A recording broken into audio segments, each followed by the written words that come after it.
Bem-vindo ao Mente Empreendedora, com William Câmara e Gustavo Oliveira. Seja bem-vindo a mais um episódio da Mente Empreendedora, a mente do líder do futuro. Eu sou o William Câmara e hoje eu estou aqui com o Rafael Corte, que é CEO da Já Açaí. Tudo bem com você, Rafael? Tudo ótimo, William. Obrigado pelo convite. Obrigado você por participar. Posso te chamar de Rafa para facilitar aqui o nosso papo? Pode, por favor. Legal. Rafa, a ideia desse podcast é a gente conhecer um pouco da mente empreendedora, da mente de um líder, como é que ele lidera empresas, times, pessoas. Primeiro, vamos conhecer um pouquinho sobre você. Se você puder fazer uma breve apresentação, quem que é o Rafa, só para quem está ouvindo já conhecer um pouquinho sobre você. Bom, perfeito, olha. Então, Rafael, sou nascido em São Paulo, capital, mas a minha família é toda do interior aqui de São Paulo, de divisa com Mato Grosso do Sul, também parte aqui de São Paulo, capital. Eu tenho 41 anos, então acho que isso já diz muito, porque quando eu me formei nessa formada de engenharia de produção, quando eu me formei, as pessoas não queriam empreender como hoje querem, né? Então, e eu fiz o playbook tradicional ali de processo de trainee, trabalhando em grandes empresas e tudo mais, até que chegou um determinado momento, eu falei, não me sentia mais tão adaptado e via que não era para mim, né, a carreira corporativa, e aí decidi empreender, né, então que é uma mudança bastante significativa quando você tem uma carreira corporativa, uma carreira de executivo, para quando você muda e vê essa parte aí de empreendedorismo.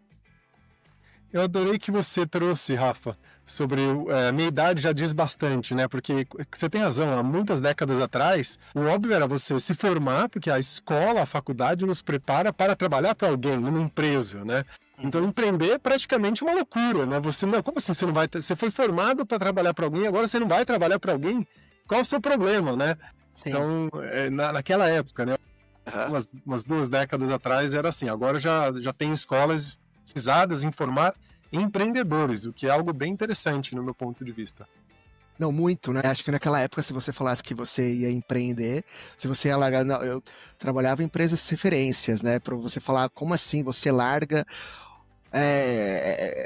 acho que até sua família pensa, que loucura, pra que você vai fazer isso? Por que tá tudo tão certo, tá tudo tão ajeitado, tá tudo tão dentro dos conformes que você vai trabalhar, vai ter um bom salário, vai conseguir comprar uma casa, vai casar, ter filhos e terminar bem a vida, né? Acho que essa era a história que todos os pais, todas as mães gostariam, né? Acho que há 20 anos atrás, não 20, né? 15 anos que eu tô nessa carreira de empreendedor, foi uma mudança bastante drástica até, né? De mentalidade, porque hoje você conversa com a nova geração, na verdade o que não querem é ter toda essa carreira, pensar que eu vou ficar uma vida inteira numa empresa e trabalhando, fazendo a mesma coisa. Cadê, né? Cadê o meu propósito? Cadê isso?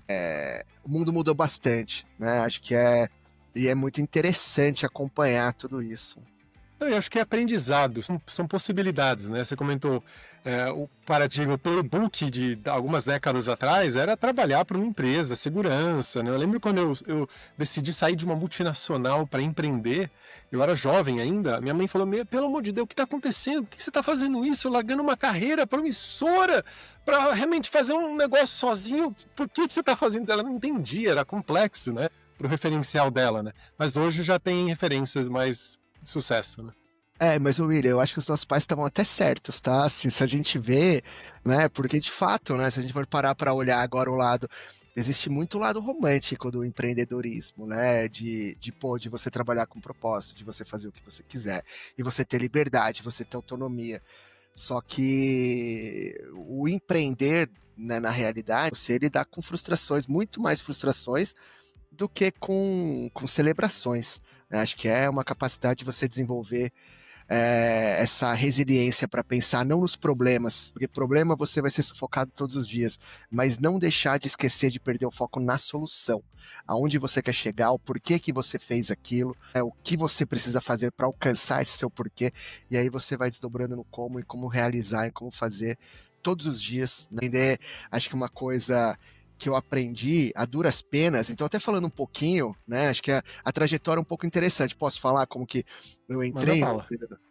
Porque então assim, eu trabalhava, tinha uma carreira super bem, estava bem sucedido para a idade que eu tinha, 27, 28 anos, super bem quisto pela empresa, mapeado com alto potencial, tudo mais, e falei, não, vou empreender. E no auge dos meus 27, 28 anos, você que trabalhava exatamente na JK, na Faria Lima ali com a Juscelino Kubitschek, então sim, acho que era até impossível eu não ser uma pessoa prepotente que achava que sabia tudo, né? Que eu iria empreender e daria super certo. Então, e aí eu já nem quis empreender pequeno, né? Falei, não, pô, se eu quero ter um sonho de ter um cargo alto numa grande empresa, eu vou trocar isso por um cargo alto na minha empresa. Então, o que eu fiz? Né, convenci a minha família a colocar um dinheiro relevante, né, na época lá em 2013, foram R$500 mil numa taxa de master franquia de uma paleta mexicana, de uma franquia de paleta mexicana. Então aí eu comprei. O que era essa master franquia? Era você poder explorar todo o território de Minas Gerais. E aí ia construir uma fábrica, ia vender, ia começar a abrir franquias, e no business plan estava tudo certo, estava tudo lindo. Eu tinha visitado todas as paleterias de São Paulo, tinha estudado Minas, tinha mapeado as cidades. Nossa, tiraria 10 se eu fosse apresentar isso pro Business plan perfeito, né? Só sucesso, né? Tudo. Tinha lá todos os riscos, quem eram os concorrentes, qual que era o diferencial, porque tinha ninguém que reprovava meu business plan, né? Então, numa grande corporação, teria certeza que seria aprovado também, né? O que você entende que na prática a teoria é outra. Acho que esse é o grande diferencial entre você empreender e você achar o que é empreender. Você entende que na teoria, por mais que você saiba, controla nem metade das coisas.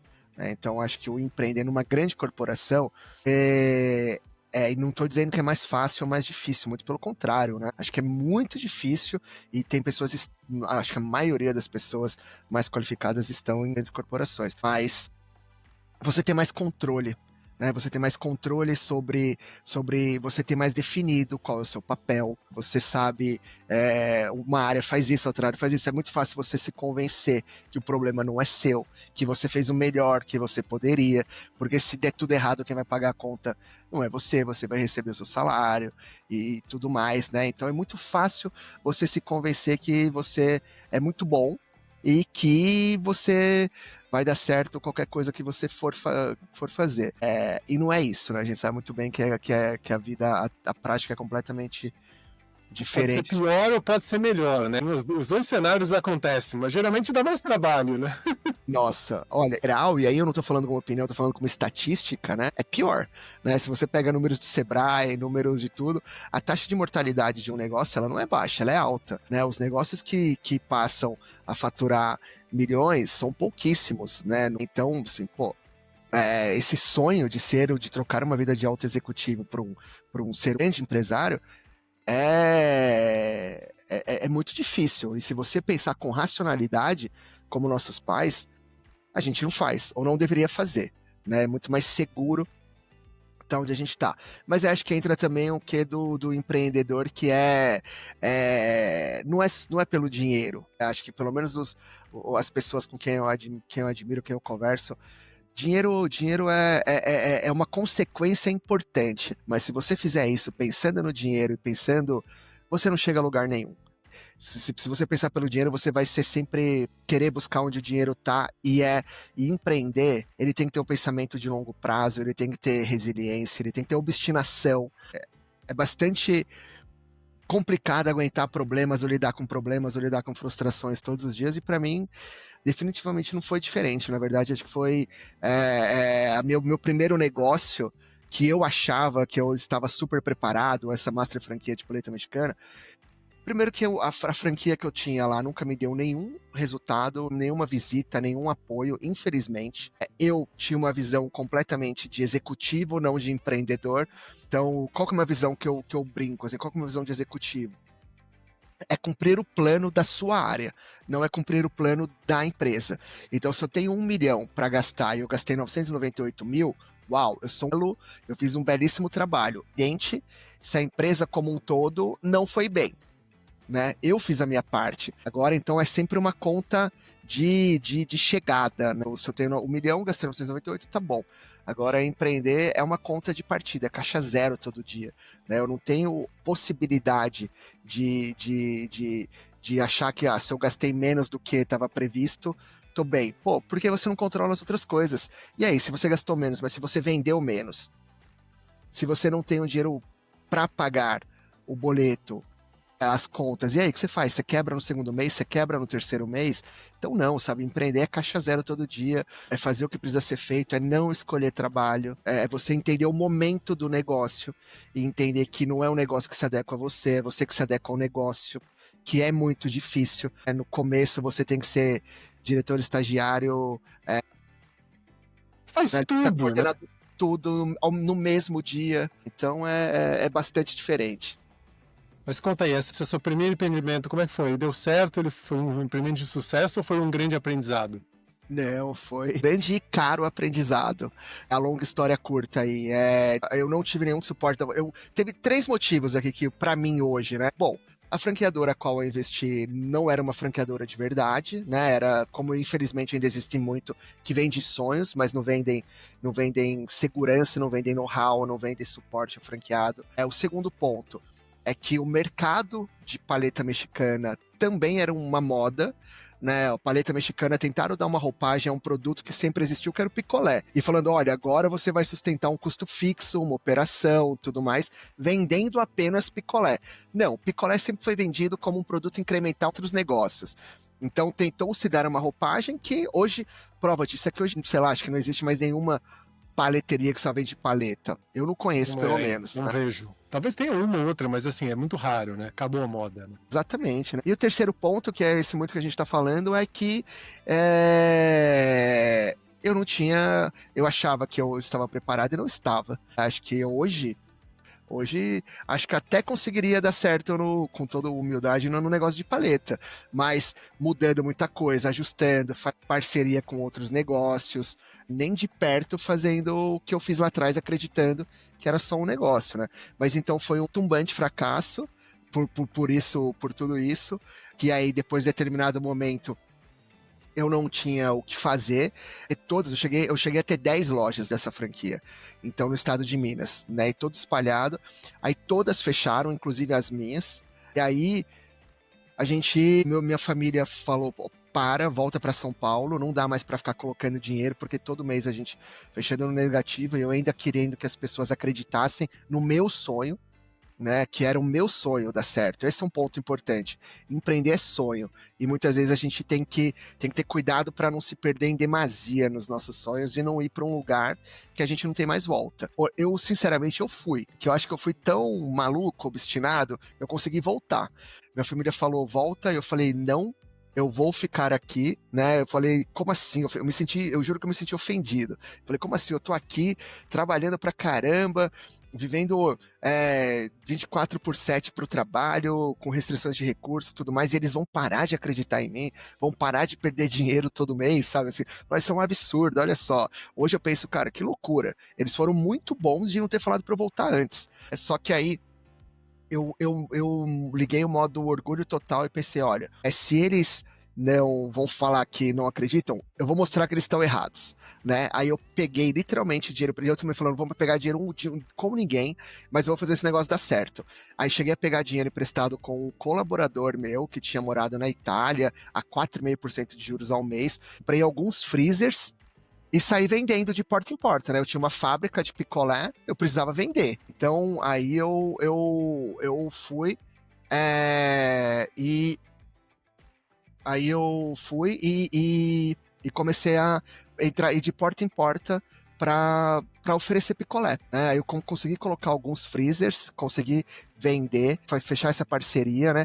E um desses locais foi uma loja do de açaí, que foi fundado pelo meu sócio Diego, Celeiro Lafayette, né? E eu só parei lá porque eu vi 2 lojas. Então, eu passando por dentro de Conselheiro Lafayette, eu vi uma loja de A. Aí depois eu desci a avenida lá, vi outra. Eu falei, opa, se eu fechar um negócio, eu fecho 2 freezers. Então eu falei, deixa eu parar aqui, deixa eu conversar. Paramos lá, foi bacana porque ele estava procurando uma novidade, e a novidade do momento lá na região era as paletas, então a gente conseguiu dar certo. Nesse meio tempo, eu já tinha deixado de usar a marca da antiga franqueadora, já tinha desenvolvido minha própria marca, mudei receita, aprendi formulação, comecei de novo todo esse projeto, e aí deu certo essa parceria com o Diego de colocar os produtos, as paletas mexicanas na loja do Já. O Já era um sucesso, já vendia bastante, era diferente do negócio que eu tinha, tanto que no freezer que eu tinha dentro da loja do Já, ele vendia muito mais que as outras lojas em si. Então foi super tinha bacana. Mercado, aí a gente né? Tinha um ponto, ele tinha tudo preparado para venda. Você tinha a ideia, a fabricação, o modelo de negócio, mas não tinha o mercado conquistado. Ele já tinha conquistado o mercado. Perfeito, exatamente isso. E aí comecei a vender, vendi toda hora lá que eu ia abastecer, né? Então naquela época era tudo, né? Você que ia abastecer, você que ia limpar freezer, você que fazia todas as coisas. Então sempre que eu ia lá, eu ficava olhando, né? E a loja não parava de entrar gente vendendo todo dia. Eu nunca tinha experimentado açaí. Isso foi interessante. A primeira vez que eu experimentei açaí foi na loja do Já, porque um dia que eu estava esperando o Diego lá para conversar, para tentar fechar a parceria. Eu experimentei, eu achava o açaí um produto caro, achava o açaí um produto porque era o preço de uma refeição, né? Naquela época, ou eu almoçava ou eu comia outra coisa. E lá, como era o modelo que a gente tem hoje, que é o self-service, que é por quilo, eu lembro que o meu ticket deu menos de R$5, né? Eu peguei só um pouquinho, só para experimentar. Gostei, falei, nossa, isso é franqueável, né? Isso tem uma vantagem competitiva de fato, isso tem mercado, tá testado, não é uma febre, já fazia 5 anos que a loja tava lá e só crescendo o faturamento. Então foi aí que a gente começa essa história, né, de essa mudança, então, né, que eu começo com uma carreira de executivo, completamente sem saber o que é empreender e uma visão clara de porque a forma como você trabalha como executivo, ele tem que ser diferente, né, da forma como você trabalha como empreendedor. Empreendedor, no começo, é você assumir decisões, é você tomar risco, é você ter que fazer tudo. Se você exerce essa mentalidade numa grande corporação, vira uma anarquia, né, não dá. Mas se você exerce essa mentalidade de grande corporação num negócio pequeno, como era o que eu tinha, você também quebra, né? E que foi o que aconteceu, não só por isso, mas esse também é um dos motivos. E aí depois essa junção, né, com o Diego, que aí ele era empreendedor raiz, né, de ter começado do zero e ter feito lá, lojinha, vamos aos poucos, aí conseguimos dar certo, né? E estamos nesse caminho com o Diego até hoje. Podemos dizer que esse foi o seu maior erro, então, como empreendedor, assim, esse primeiro empreendimento, mas que acabou gerando um aprendizado muito grande para você juntar juntar os caminhos com seus sócios e criar alguma coisa até melhor do que aquilo que você tinha antes, né? O meu maior erro como empreendedor, e que eu continuo vendo ainda, né? Hoje a gente tem 180 unidades em operação, franqueados, né? E eu vejo isso muito nos nossos franqueados, né? Que são empreendedores, não do zero, mas são empreendedores, obviamente, né? O maior erro de um empreendedor, ele tem que ser quando ele acha que ele tem as respostas, né? Que ele acha que o público é o que é como ele, que o que ele fizer ele vai vender, não exercer diariamente essa humildade de entender que ele não tem controle. Quem tem controle são os clientes, e a gente tem que desafiar todo dia como que a gente chega nos clientes. Eu acho que ele precisa um pouco desse sonho, porque ele tem um problema, e o fato dele conseguir solucionar esse problema é o que alimenta, o que dá vida para o grande sonho de empreender, que vai alimentar um propósito e aquela força, aquela resiliência diária para seguir adiante com o negócio. Mas tem que fazer aqui todo dia uma pesquisa, né? uma validação. Eu falo com o meu sócio, a gente chama de reality check. A gente tem que se checar com a realidade o tempo inteiro. Porque é muito fácil o empreendedor tirar o pé do chão e ficar flutuando um pouquinho. É muito fácil, né? Nossa, concordo 100%, William. É muito fácil a gente se perder nos nossos sonhos, né? Porque empreender não é, igual a gente vem falando, empreender não é racional. Empreender é passional. Você está em busca do seu sonho, né? Você coloca em um risco muito maior, muito grande, em busca de algo maior também. Só que você se perde você tem que ter cuidado para não se perder na sua passionalidade, nas suas opiniões, nas suas vontades, e acho que é o que você comentou, né? Fazer esse reality check. Reality check, na minha opinião, são números, são dados, é fatos. Não é o que eu acho, não é o que eu vou acreditar.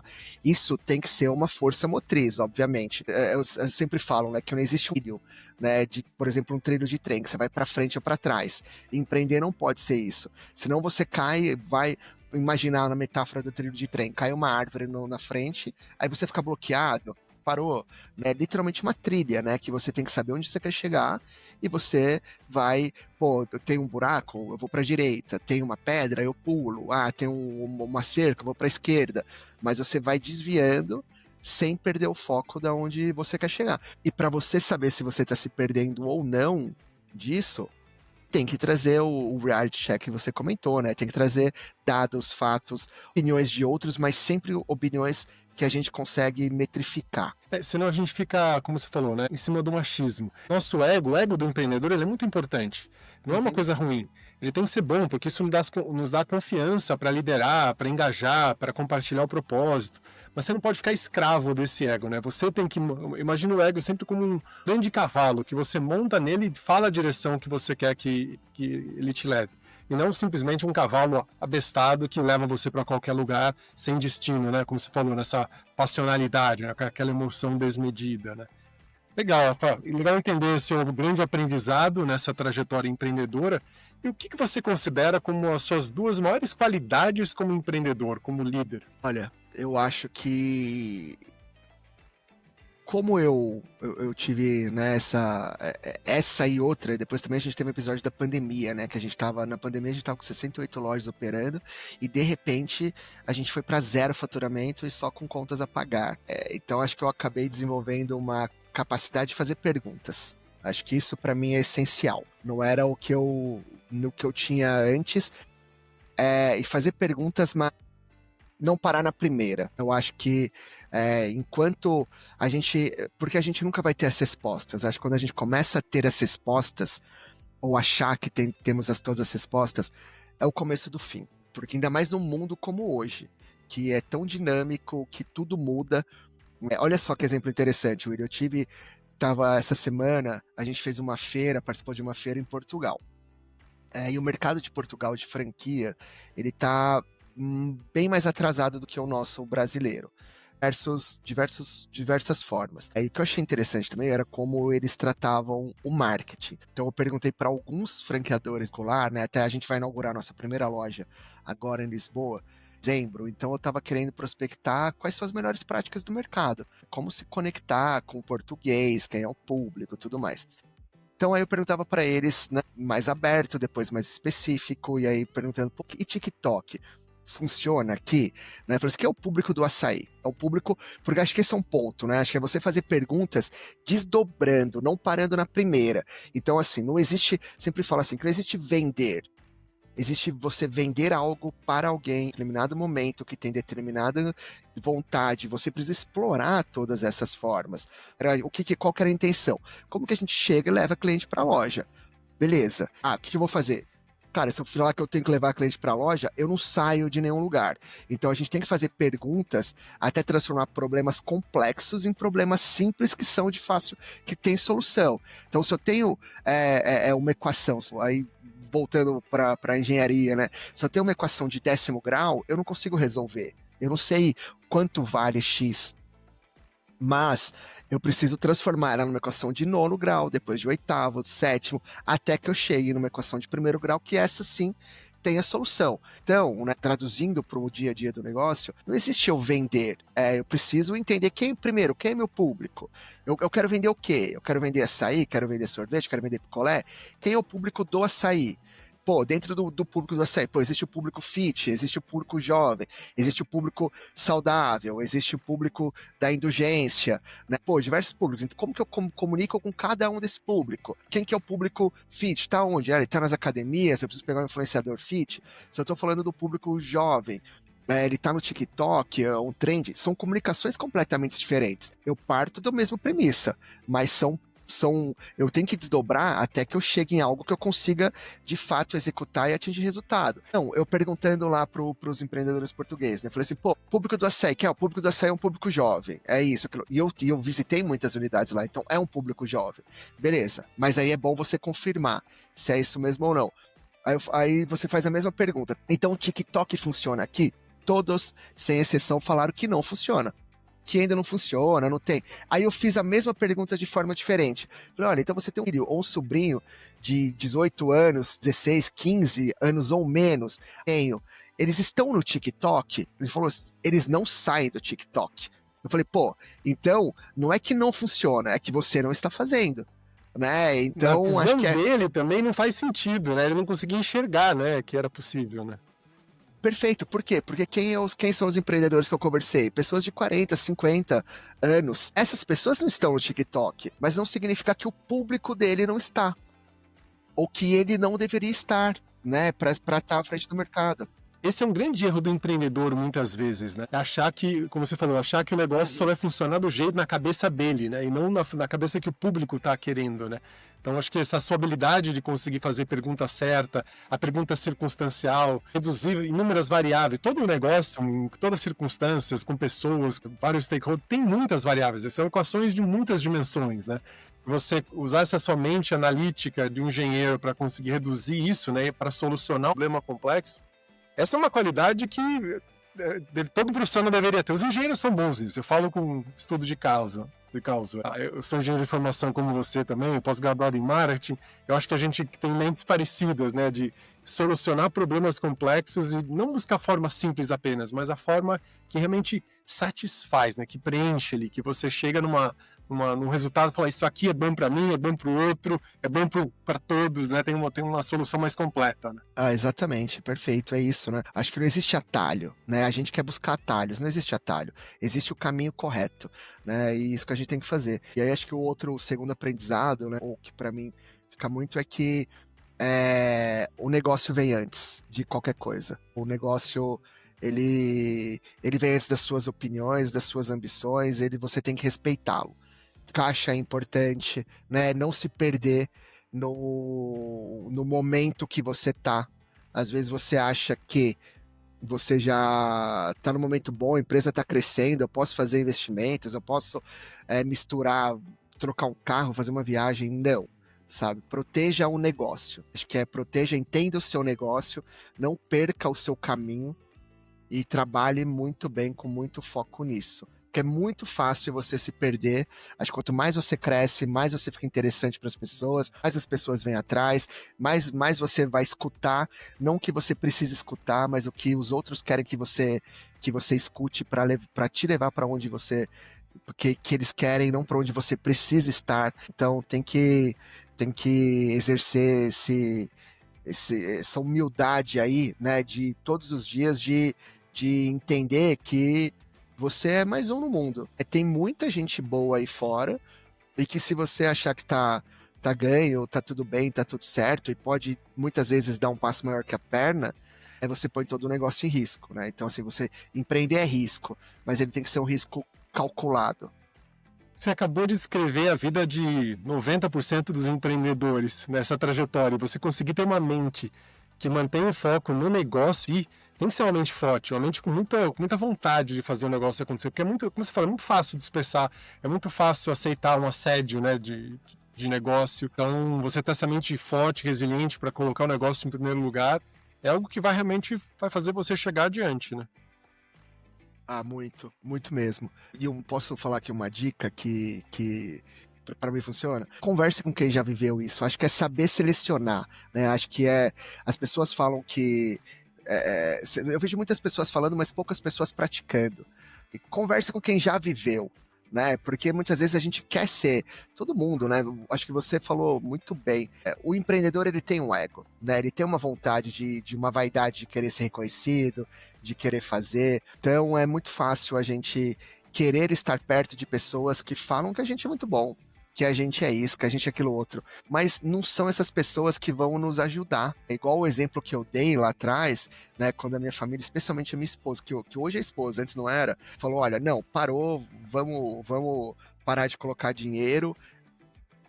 pô, é colocar o nosso relacionamento em risco, né? E falar assim, pô, como assim? Não acredita? Cara, mas foi isso que me fez parar de buscar o caminho fácil, de querer pedir dinheiro, não investe, tudo bem, pô, acredita, vai dar certo, para falar, tá bom, agora eu vou. E você fugir, você querer ser o que você não é, sabe? A gente não era uma empresa com dinheiro, então não dava para querer fazer coisas como se a gente tivesse dinheiro. A gente tinha que fazer coisas de uma empresa que não tinha dinheiro. Então, esse não fortalece. Então, buscar pessoas que já tenham vivido e que vai falar o que você precisa saber, não o que você quer escutar, é muito importante. Então, eu tô falando, William, acho que uma bela dica que eu posso dar para todo mundo é conversar com pessoas que já viveram, que sabem o que fazer. Porque quando a gente vai, né, acho que, como você muito bem comentou, que a gente, como empreendedor, tem uma vaidade, gosta, né? E não só como empreendedor, como ser humano. Todo mundo gosta de ser reconhecido, todo mundo gosta de que falem coisas boas, ser valorizado, tudo mais.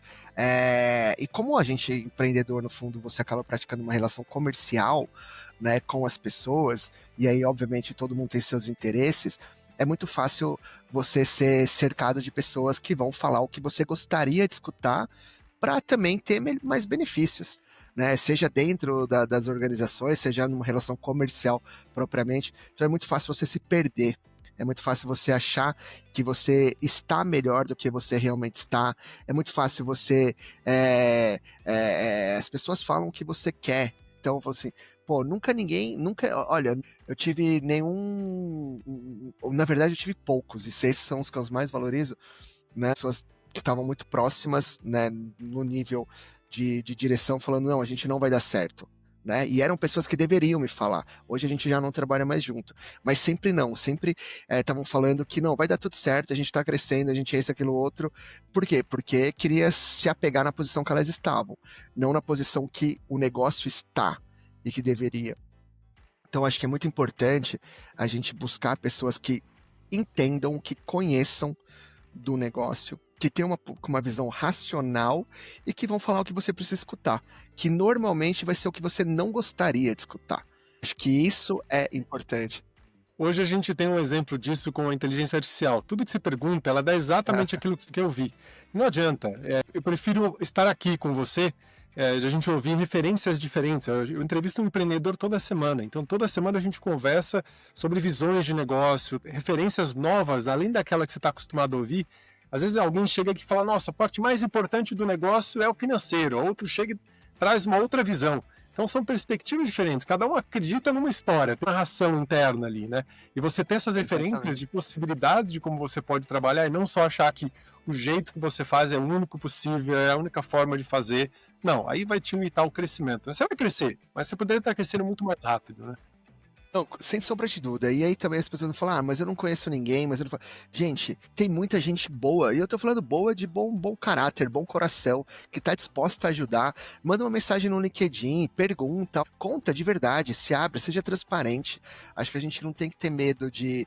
Eu sempre uma coisa que eu aprendi muito com meu pai, né? Ele sempre falava que as pessoas podem chamar a gente de burro, mas não podem chamar de picareta, né? Então, assim, tem muita gente boa que vai te ajudar de verdade, que se você contar a sua história, e pedir uma ajuda, ele vai levantar a mão e falar, olha, foca aqui, aqui, aqui, toma cuidado com o caixa, senão não adianta quebrar, não é hora de crescer, deixa, sabe, o importante, o outro tá crescendo, deixa, você não é o outro, é literalmente o que as nossas mães sempre falam, né, a gente precisa buscar essas pessoas que têm maturidade suficiente para falar o que a gente precisa escutar, isso é extremamente importante. E você falou uma coisa que parece, às vezes essas pessoas são inacessíveis e não são.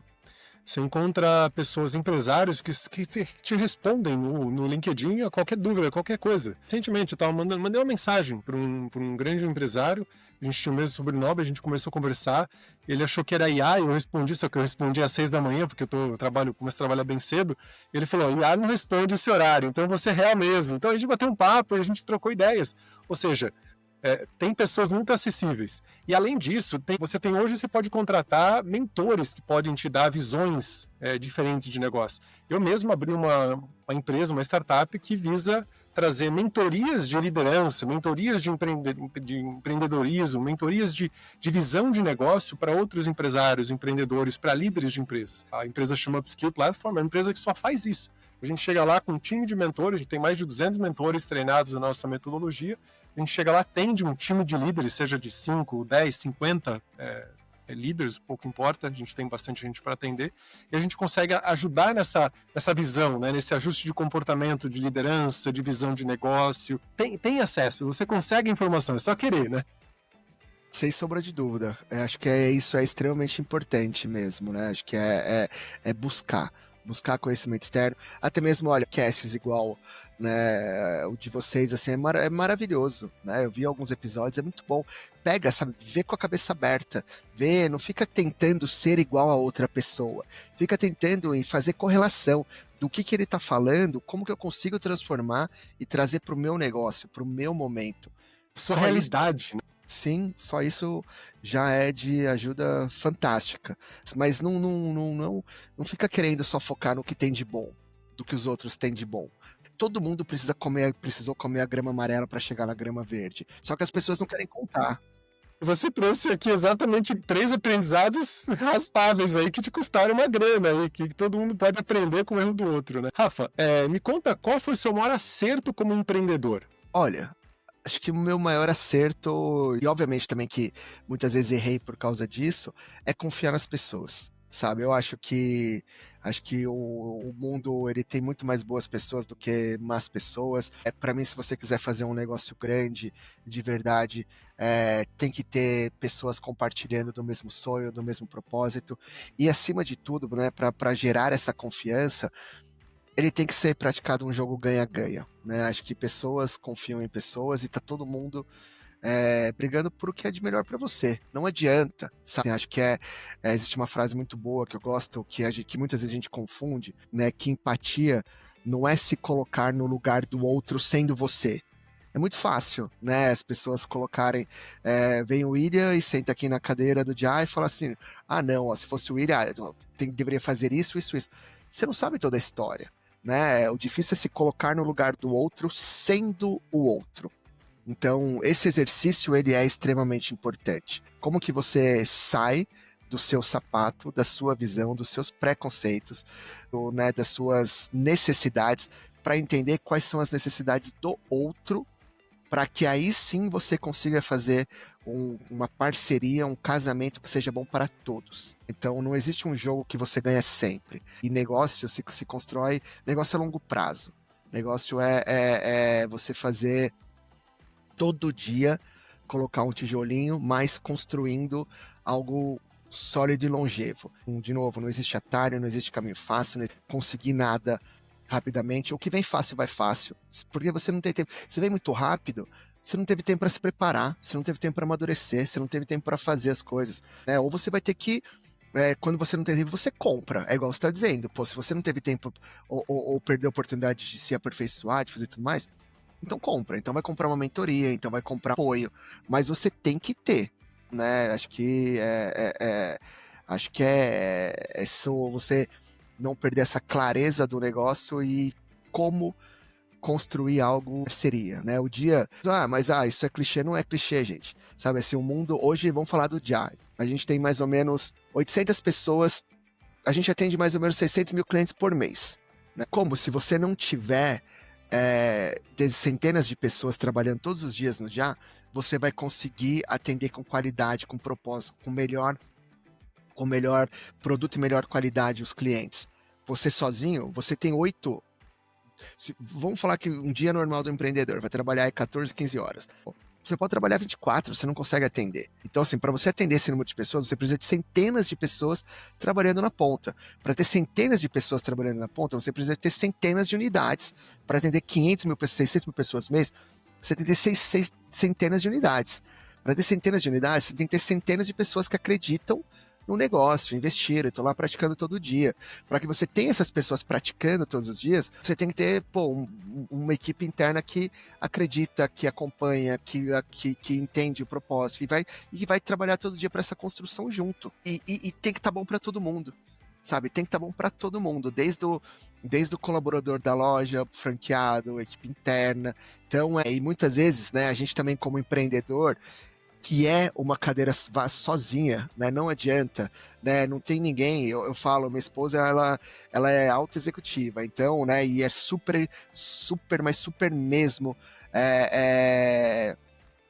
de vestir a camisa, de estar dentro da empresa, de brigar pela empresa. Então, assim, para mim ela é uma referência de profissional, qualidade em todos os sentidos. Mas ela sempre tem a opção de apertar o botão de eject e ir embora. O empreendedor não tem. Né? Se você apertar o botão e ir embora, a sua vida acabou. O governo vem atrás, sabe, você vai deixar dívidas. Não existe isso. E isso, né, também é difícil. Muitas vezes a gente não falar assim, pô, será que as pessoas não estão vendo o quanto é difícil, o quanto tá aqui, o quanto que é risco, todo mês não sabe, né? Pô, o colaborador não entende isso.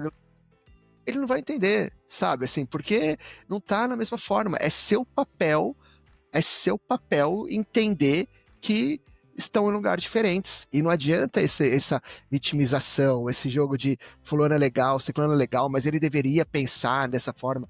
Não. Então, não se coloque no lugar do seu colaborador, por exemplo, achando que é você, que é tudo simples. E isso é muito difícil. Se coloque no lugar entendendo ou tentando entender quais são as ambições dos outros, quais são as necessidades dos outros, quais são os conhecimentos. E isso é extremamente difícil, né? Mas não vejo um caminho diferente a não ser esse. Você trouxe algumas coisas interessantes. Eu primeiro adorei o lance do executivo que tem botão de eject a qualquer hora. É um avião em batalha, o empreendedor não tem o botão, o executivo tem o botão. Essa é a diferença. Né? O executivo ele ejetou, desceu, pegou outro jatinho e continua a sua batalha. O empreendedor não, ele vai dar um jeito, ele tem que fazer aquele avião chegar onde precisa chegar. Né? E você trouxe um elemento que ele é muito crucial, né? Confiar em pessoas. Estava assistindo um seriado recentemente de um seriado passado na Inglaterra antiga. Os futuros reis estavam falando que ele, quando ele era jovem, ele confiou em muitas pessoas e todas essas pessoas traíram ele. Eu acho que é inevitável, né? Você seja empreendedor, seja líder de uma empresa, as pessoas vão te trair, entre aspas, né? Não tem jeito. Sim. Porque são sonhos, às vezes os sonhos eles têm uma intersecção e eles vão funcionar bem. Então a gente está bem ali, não estamos nos traindo, mas em algum momento aquele sonho ele pode se separar, e serão duas coisas diferentes que dão aquela impressão de não deu certo, me traíram, né? Fui enganado, lidei mal, mas na verdade foi só uma separação inevitável, que uma hora ia acontecer mesmo aquilo. Mas a pessoa ela não foi honesta, no momento alguns valores não vão bater mesmo, a gente tem que seguir adiante. Se a gente for chorar por todas as traições ou todas as falta de confiança que a gente teve na história empreendedora, você não faz mais nada, né? Você fica na zona de conforto, né? Não, com certeza. Com certeza, e é interessante, né? Então, assim, a gente não pode se colocar no papel de vítima, né? A gente tem que se colocar no papel de protagonista. E isso serve não só para tudo. Numa sociedade, isso funciona, né? As pessoas têm momentos diferentes, sabe? Acho que essa é a dificuldade. Não dá para você pedir, por exemplo, para um franqueado que, pô, a operação dele tá ruim, eu vendo o faturamento caiu pra caramba. E aí você fala assim, pô, você sabe que ele deveria estar na loja. Você sabe que se ele tivesse aquilo, tivesse na loja, atuando junto da equipe, atendendo, o resultado vai melhorar muito. Mas não dá pra você chegar se você não sabe toda a história. Acho que essa é difícil. E você tá com um problema pessoal? Se a mãe tá com um problema, você tá se separando, tá divorciando, sabe se vai ter cabeça pra tá lá? Então, assim, não é... Acho que é pior ele tá lá, né? Não, exato. Acho que é como a gente fazer esse exercício diário, né? Que não é fácil, mas de tentar não apontar o dedo num primeiro momento, né? Mas permitir refletir e estender a mão, né? Pra falar, cara, vamos, né? Vamos. Acho que isso vai construindo essa confiança, né? Acho que e transparência acima de tudo, né? Acho que não podemos ter medo de errar. A gente tem que ter... também não é essas coisas, né? Acho que a gente tem que ter muita discernimento para falar, nossa, vamos valorizar o erro. Vamos valorizar o erro desde que seja a primeira vez, a gente aprenda rápido, a gente melhore. Não é sair, porque a gente muitas vezes as pessoas acham que pode sair fazendo qualquer coisa, a qualquer custo, sem uma análise crítica. Não, erre, mas tenha certeza que você fez uma análise correta e segura para tomar essa decisão. Se fez, errou, ótimo, aprendemos, melhoramos. Agora não é sair fazendo loucura, né? O erro é uma coisa que ele pode existir até para as pessoas poderem inovar, ele não pode repetir. Aí tem que ser intolerante mesmo. Se é a segunda vez errando, tem que ser intolerante, e senão você acaba criando uma cultura que extrapola, né? Todo mundo erra e aí a coisa não funciona como deveria, né? Rafael, você contou bastante sobre você, agora eu queria saber um pouquinho sobre o Já. Conta um pouquinho aí, você trouxe números que eu fiquei assustado, a quantidade de franquias, de pessoas que vocês atendem. Para a gente encerrar aqui o nosso papo, conta um pouquinho como que tá já, qual o plano que vocês veem para os próximos 10 anos, como é que a gente consegue, tem muitos investidores ou pessoas que querem empreender, que nos ouvem, como é que a gente faz para ter uma franquia da Já? Ah, perfeito, tá bom.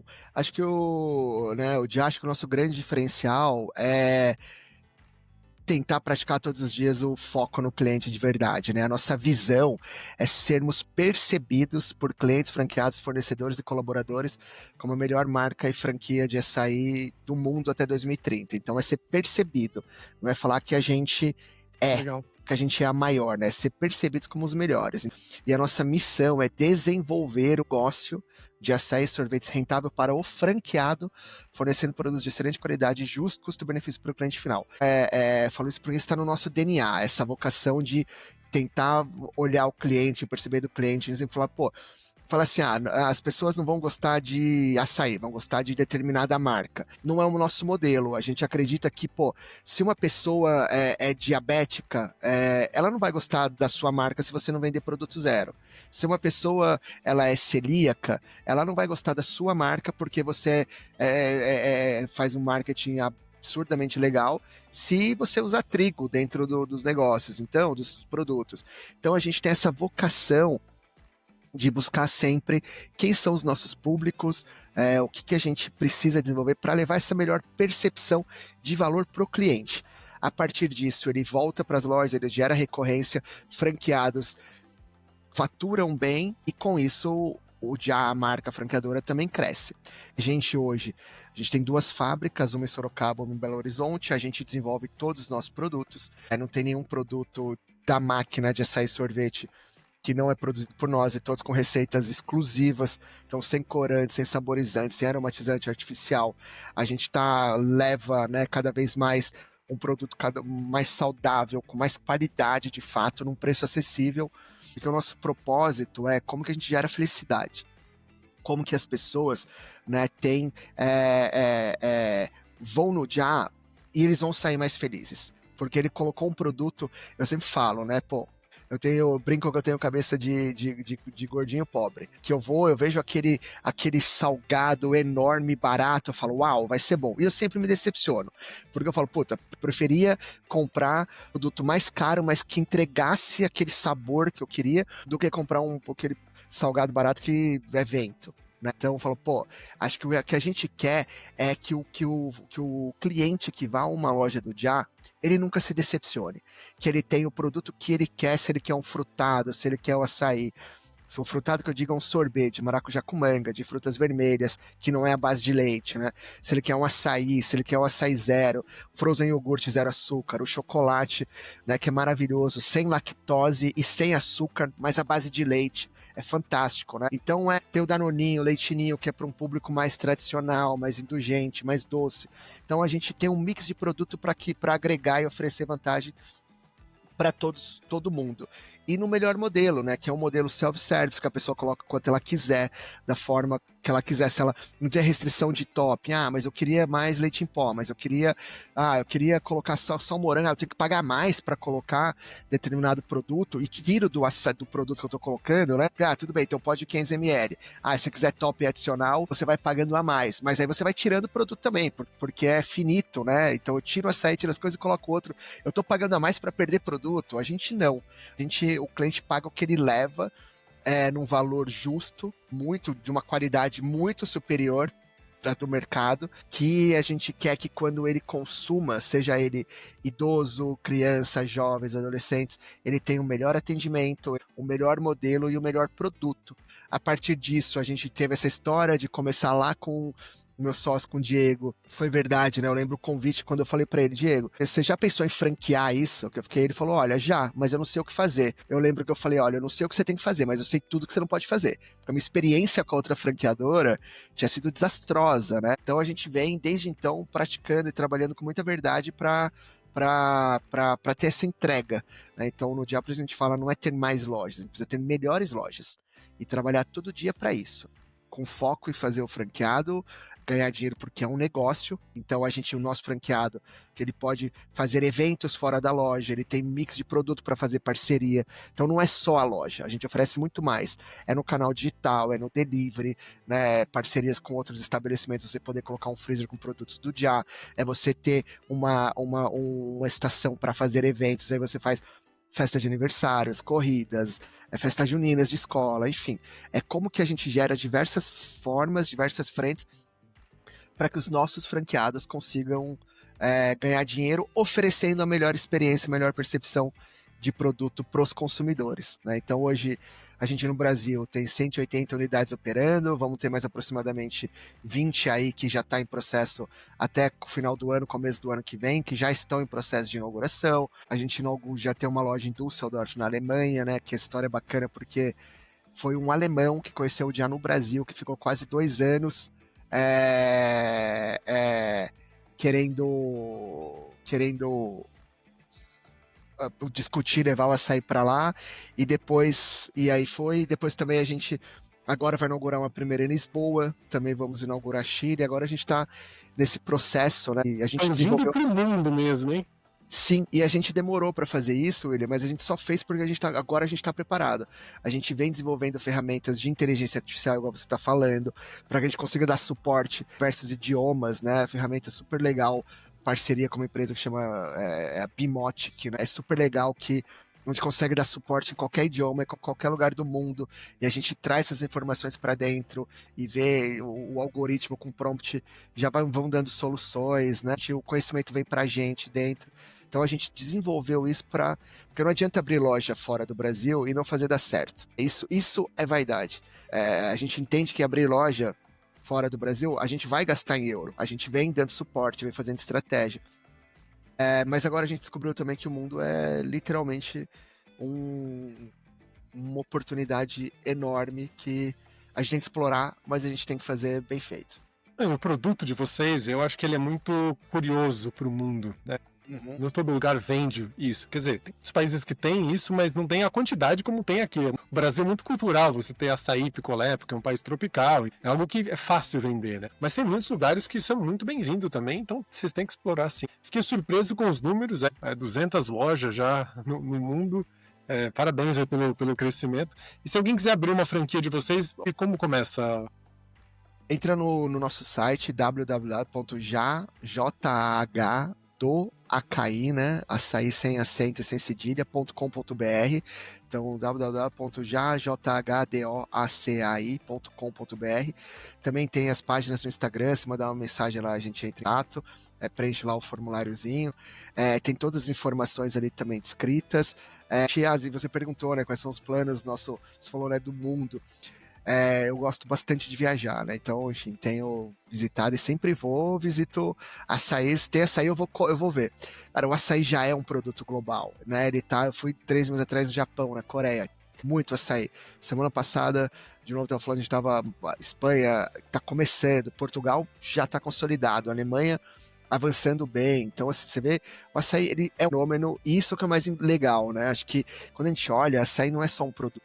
Se a gente vai para o início da cadeia, lá para o Pará, Amazonas, Macapá, Amapá, cara, o açaí não tem nada tão lindo de verdade quanto o açaí, porque é uma riqueza 100% brasileira, ele mantém a floresta em pé, as pessoas, os ribeirinhos que antes eram marginalizados, hoje eles são valorizados, o açaí já é algo que movimenta 6 bilhões de reais só no Pará, então é a segunda atividade econômica do Pará, numa região produtora de açaí, o desmatamento é 10 vezes menor do que numa região mineradora, por exemplo, ali da Amazônia.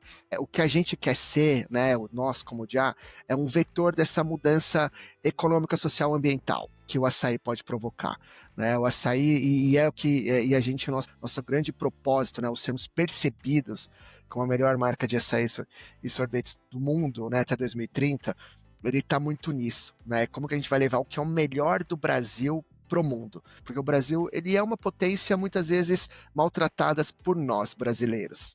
Né? Porque o mundo lá fora valoriza muito mais o Brasil do que a gente valoriza. A gente tem uma oportunidade enorme, é diferente, né, de mercados como tecnologia, como moda.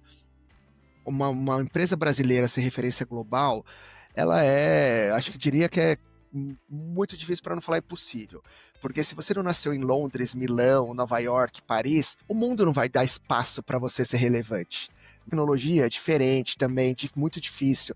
É Vale do Silício, é China, é Israel. Agora, o açaí é um produto brasileiro que o mundo espera que uma marca brasileira seja referência.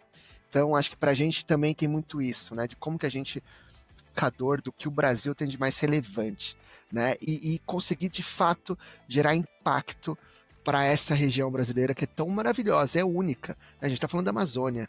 A gente não está falando, né, de uma grande cidade como São Paulo, que tem outras grandes cidades no mundo. A gente está falando de uma região única que é nossa, é Brasil. Então, o açaí é brasileiro. Acho que esse é o nosso grande propósito, é isso que nos move. Parabéns aí, Rafa. Dá pra ver que você tem sangue nos olhos, o propósito tá transbordando aí e você tá confiante de que isso realmente vai fazer toda a diferença. Não vejo outro caminho que não seja puro sucesso aí. Foi muito bom conversar com você, Rafa. Acho que foi um papo aí interessante sobre entender até sobre o mercado do açaí, a tua trajetória como empreendedora, o teu grande aprendizado, né? A sua quarta faculdade do empreendedor, que muitas vezes é um empreendimento que não teve aquele sucesso percebido, mas te trouxe várias lições que você moldou hoje no seu negócio atual, né? De qualquer forma, teve a sua utilidade, né? Teve o seu valor. Rafael, obrigado novamente. Quem está ouvindo a gente, tem alguma pergunta para mim ou para o Rafa, deixa nos comentários, que vai ser um maior prazer a gente responder, certo, Rafa? Com toda certeza. Muito obrigado pela oportunidade. Rafa, um grande abraço e até a próxima. Abraço, tchau, tchau. Se você gostou do que falamos nesse episódio e quer ficar por dentro de mais conteúdo e atualizações, ou ainda mandar sugestões de temas do que você quer ouvir por aqui, siga o Instagram, @A Mente do Líder Futuro. Até o próximo episódio.